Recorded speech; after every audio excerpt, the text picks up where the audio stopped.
Hello Ravi, இன்னைக்கு scene பிரமாதம் அமைஞ்சு போச்சு. ஏன் ஒன்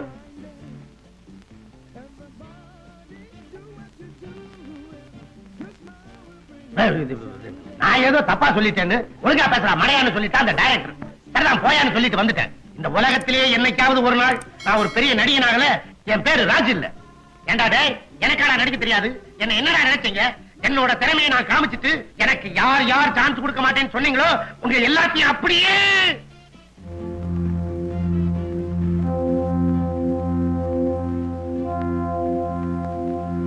ஏன் நிறுத்திட்ட? தூக்கி ஏறி.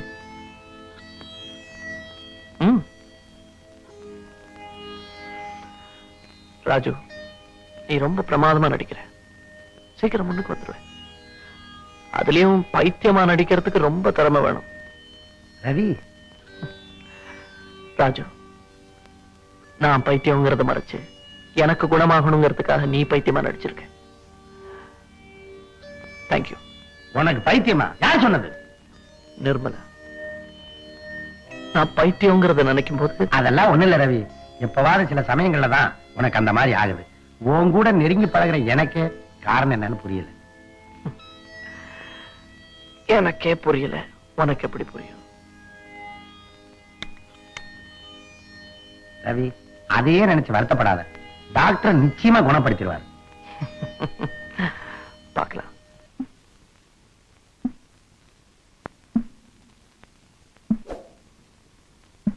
Now, Ravi, I want to put you into a state of deep relaxation.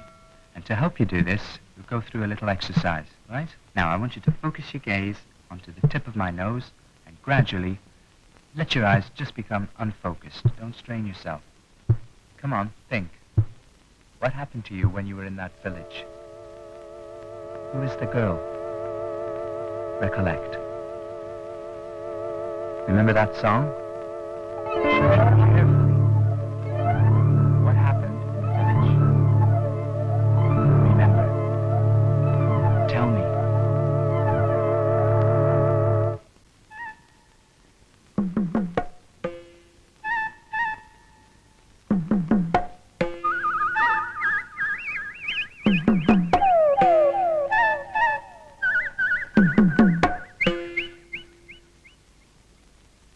ஒரு நாள் விடுமுறைக்காக எங்களுக்கு சொந்தமான கிராமத்துக்கு போயிருந்தேன். எங்க கிராமத்தை எல்லாம் கவனிச்சுக்கிற காரியதர்சி எனக்காக காத்துக்கிட்டு இருந்தார். என்ன வரவேற்றாரு. நான் தங்கறதுக்கு ஒரு அழகான வீட்டை ஏற்பாடு பண்ணியிருந்தார். நல்ல வீடு, அழகான இயற்கையான சூழ்நிலை. ஒரு நாள் அந்த கிராமத்தை சுத்தி பார்த்துட்டு வர்றதுக்காக புறப்பட்டேன். அப்பதான் அந்த அற்புதம் நடந்துச்சு.